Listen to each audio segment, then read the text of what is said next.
If somebody told you you have 18 years to prepare this child for a world that will not always be patient with them, will not always protect them, will not always remind them, and will not always give them another chance, what exactly would you build? Think about that, because sometimes parenting becomes get them dressed, get them to school, feed them, keep them alive, make it through homework, get everybody in bed, wake up, and do it all over again. And somewhere around year 18, we're standing at the door saying, okay, make good decisions. Based on what? We spent 18 years trying to survive Tuesday and forgot we were building an adult. So let's work backwards. Forget the perfect child. What does a healthy, capable adult need? Then let's start building that while they're still children. Here's the blueprint. If I were building a child for adulthood, these are the characteristics I would want. 1, self-control. Can they tell themselves no without somebody standing over them? Because eventually you won't control the phone, the food, the money, the temper, the relationships, the bedtime, the temptation. The only reason your child behaves is because you're watching. You haven't built self-control. You built surveillance. The goal is for your voice to eventually become their voice. 2, responsibility. Can they take care of what belongs to them? Can they remember something, prepare for something, finish something, and accept the consequences when they don't? Don't do everything for them, then be frustrated because they can't do anything. At 5, responsibility might be putting your toys away. At 10, packing their bag. At 16, managing schoolwork, practice, and deadlines. Little responsibilities prepare them for big ones. 3, discipline. Can they do what needs to be done when they don't feel like doing it? Because adulthood contains an alarming amount of stuff nobody feels like doing. Nobody wakes up saying, yes,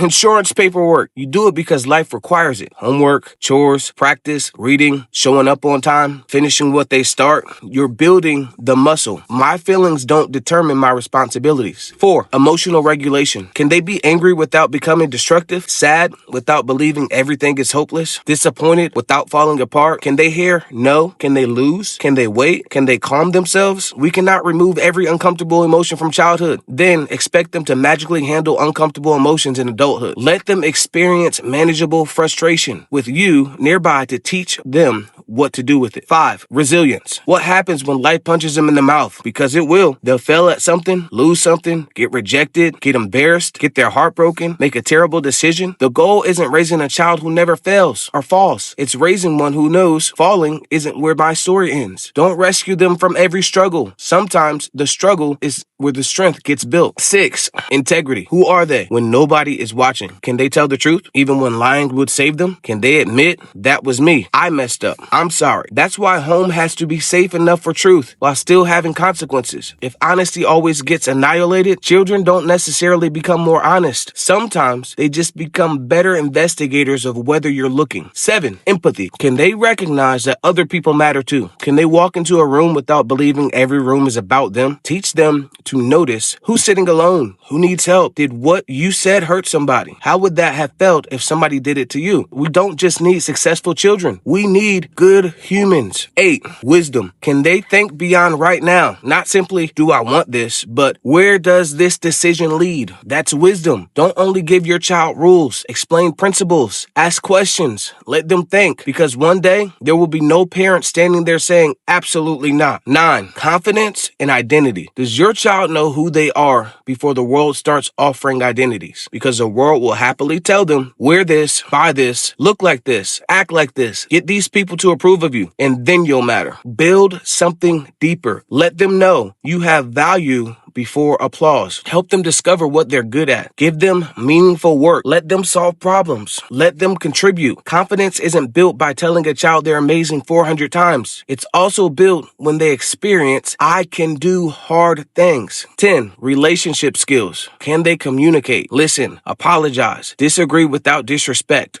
recognize unhealthy relationships, set boundaries, choose good friends, ask for help? Because your child can graduate with a 4.0 and still destroy their adult life if they cannot navigate people. Teach relationships like their future depends on it, because a lot of it does. 11, faith and purpose. Your child needs something bigger than comfort, something that answers, why am I here? What kind of person am I becoming? What do I believe? Who am I responsible to besides myself? For our family, that foundation includes God. Faith shouldn't just be something children watch adults practice on Sunday. It should help shape how we forgive, how we serve, how we make decisions, how we treat people, and what we do when life hurts. 12, the ability to work. Please teach your child how to work. Not punishment, not misery. Contribution, laundry, cooking, cleaning, yard work, helping somebody, eventually earning money. Let them experience the satisfaction of looking at something and saying, I helped make that happen. Because competence creates confidence. And nobody wants their 23-year-old calling home because the washing machine has too many buttons. We gotta let them touch some equipment before adulthood. And parents, here's the important part. You don't build these characteristics with lectures. You build them with opportunities. Want responsibility? Give responsibility. Want resilience? Let them struggle appropriately. Want self-control? Give them boundaries and gradually increasing freedom. Want empathy? Let them serve. Want confidence? Let them accomplish hard things. Want wisdom? Let them make age-appropriate decisions.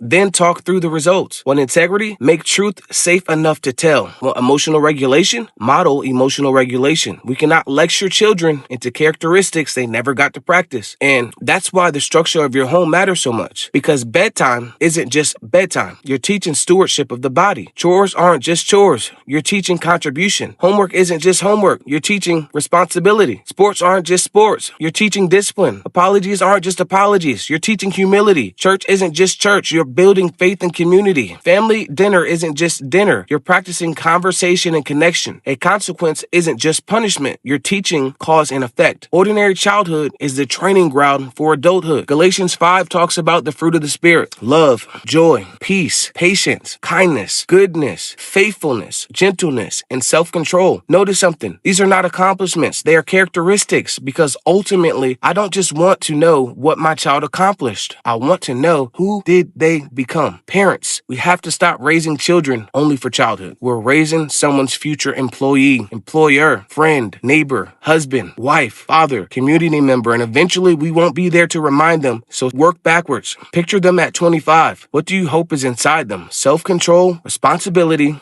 discipline, emotional regulation, resilience, integrity, empathy, wisdom, confidence, relationship skills, purpose, faith, and a willingness to work. Then ask yourself, what can I do today that gives my child an opportunity to practice one of those things? Because you don't build an adult the day they turn 18. You're building them at 8, at 10, at 13, at 16. One responsibility, one boundary, one conversation, one failure, one opportunity at a time. Don't just ask what kind of child you're raising. Ask, what kind of adult am I building? Because childhood is temporary. Character goes with them.